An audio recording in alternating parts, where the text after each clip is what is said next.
दोस्तों आज इस वीडियो में हम सीखेंगे कि कैश बुक क्या होती है। तो चलिए देखते हैं कैश बुक क्या होती है। The cash book is nothing but the cash account removed from the ledger and bound in a separate book for the sake of convenience.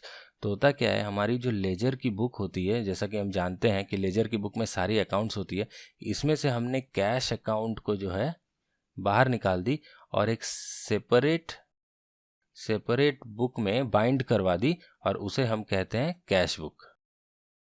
तो एक्चुअली हम ये करते क्यों हैं दोस्तों? आपको पता होगा कि एक बिजनेस में एक दिन में काफ़ी सारे ट्रांजैक्शंस होते हैं, पर इसमें एक बात नोट करनी बहुत ज़रूरी है कि सारे ट्रांजैक्शंस में मोर देन 90% जो ट्रांजैक्शंस होते हैं वो कैश से रिलेटेड होते हैं, जिनकी कैश में पोस्टिंग होनी होती है कैश अकाउंट में।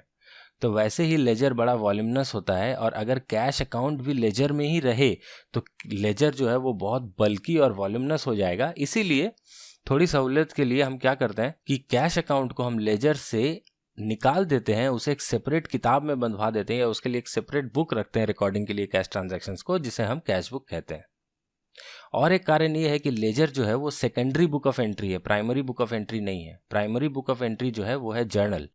तो यहाँ पर क्या होता है कि कैश की ट्रांजैक्शंस तो बहुत सारी होती है बिजनेस में, पहले उन्हें जर्नल में रिकॉर्ड करना फिर उनकी लेजर में पोस्टिंग करना भी एक वॉल्यूमिनस टास्क हो जाता है। इसलिए आगे हम पढ़ेंगे कि कैश बुक जो है उसे हम प्राइमरी बुक्स ऑफ अकाउंट्स की तरह ट्रीट करेंगे और सारी कैश की जो ट्रांजैक्शंस होती हैं उसे जैसे जैसे वो घटती जाती है उसे डायरेक्टली कैश बुक में लिखेंगे, ना कि पहले जर्नल पोस्ट करेंगे और फिर कैश बुक में पोस्टिंग करेंगे।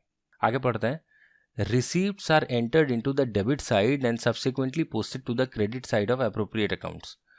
तो कैश की जो रिसीप्ट्स होती हैं उसे हम जो है कैश बुक की डेबिट साइड में एंटर करते हैं और डुअल एस्पेक्ट कॉन्सेप्ट में उस रिसीप्ट की एक और एप्रोप्रिएट एंट्री होगी किसी और अकाउंट में जो कि क्रेडिट होगा, तो उसे हम लेजर की बुक में उस एप्रोप्रिएट अकाउंट की क्रेडिट साइड में रिकॉर्ड करेंगे।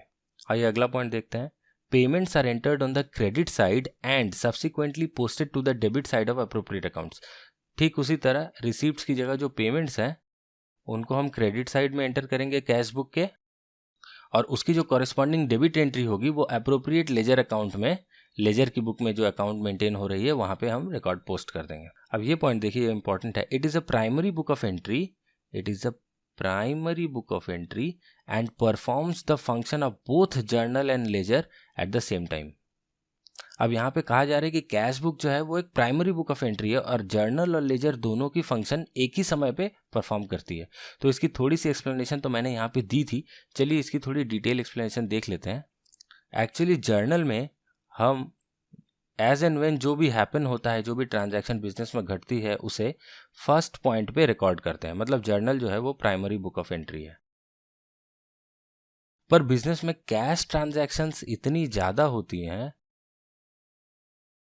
कि सबको जर्नल में रिकॉर्ड करना फिर उसे लेजर में पोस्ट करना पॉसिबल नहीं हो पाता है। इसलिए हम क्या करते हैं, हम लेजर से कैश अकाउंट को निकाल के एक कैश बुक बनाते हैं और जो भी कैश ट्रांजैक्शंस होती है हम डायरेक्टली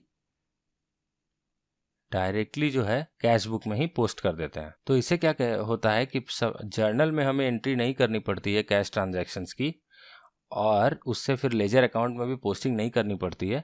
और कैश बुक में जब हम एंट्री पोस्ट करते हैं तो उसके करस्पॉन्डिंग डेबिट या क्रेडिट एस्पेक्ट जो है हम उसे लेजर में पोस्ट कर देते हैं।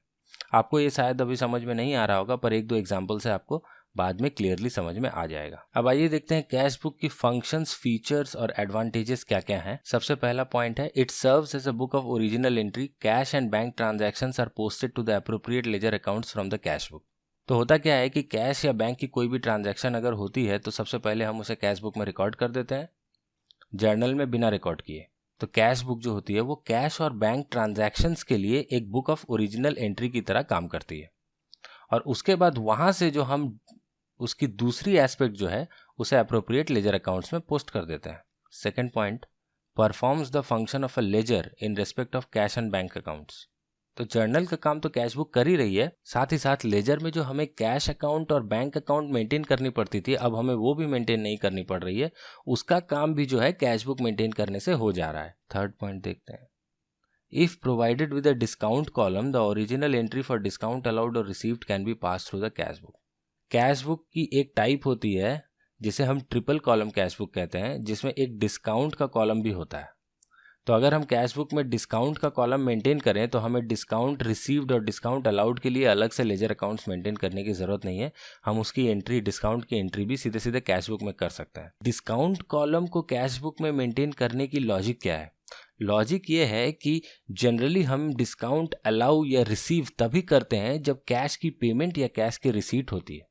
किसी सप्लायर को जब हम पेमेंट करने गए तो हमें डिस्काउंट वो अलाउ कर देता है, और किसी कस्टमर से अगर हमें पेमेंट मिला तो हो सकता है कि हम उसे कुछ डिस्काउंट अलाउ कर दें। तो डिस्काउंट तभी ओरिजिनेट होता है जब कोई कैश की पेमेंट या रिसीट होती है। इसीलिए डिस्काउंट की कॉलम अगर हम कैश बुक में डाल दें तो डिस्काउंट रिकॉर्ड करने में हमें थोड़ी सहूलियत हो जाती है। चलिए नेक्स्ट पॉइंट देखते हैं।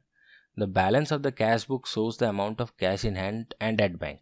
अगर आपको किसी भी वक्त कैश की बैलेंस जो है वो कितनी है अगर आपको जानना है तो आप कैश बुक को बैलेंस कर लीजिए और आपको तभी पता चल जाएगा कि आपके पास अभी कितनी कैश है। या आप कैश बुक में जो बैंक वाला पार्ट है उसको बैलेंस कर लीजिए तो आपको पता चल जाएगा कि आपके बैंक अकाउंट में अभी कितने पैसे हैं। और कैश के केस में आप इसे अपनी कैश इन हैंड के साथ इस बैलेंस को फिजिकली वेरीफाई भी कर सकते हैं। समझ लीजिए कि आपकी कैश बुक में बैलेंसिंग करने के बाद आई ₹5,000 balance.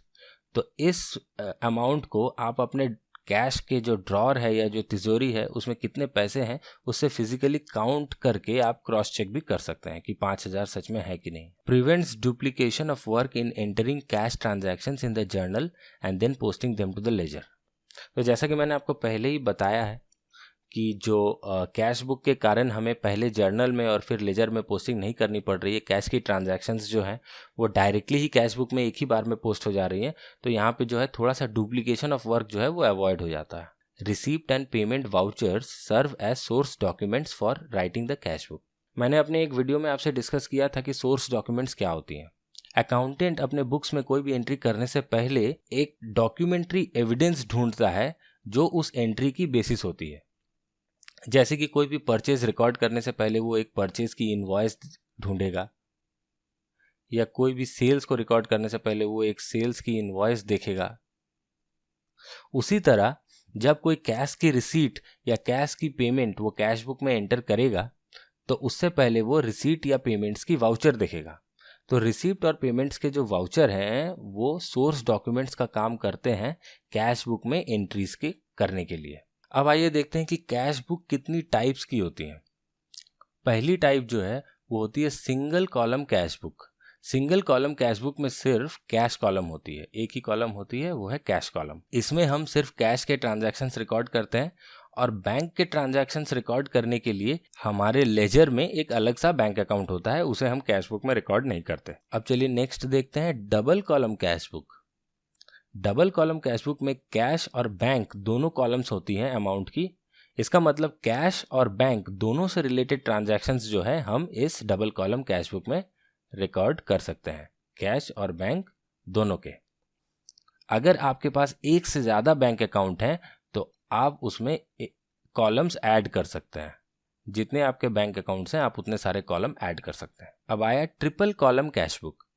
Triple column cash book में हम कैश, बैंक और डिस्काउंट के कॉलम्स, जैसा मैंने पहले आपको बताया था कि डिस्काउंट के कॉलम भी हम कैश बुक में मेंटेन कर सकते हैं। तो ट्रिपल कॉलम कैश बुक वो होता है जिसमें cash plus bank plus discount के कॉलम्स रहते हैं। दोस्तों आशा करता हूँ कि आपको ये वीडियो पसंद आया होगा। अगर आपको ये वीडियो पसंद आया तो कृपया लाइक करें। अपने सुझाव आप कमेंट सेक्शन में कमेंट कर सकते हैं। और अगर आपने मेरे चैनल को अभी तक सब्सक्राइब नहीं किया है तो कृपया आप इसे सब्सक्राइब कर लें, क्योंकि मैं फ्यूचर में आपके लिए ऐसी वीडियोज़ लाता रहूँगा। धन्यवाद।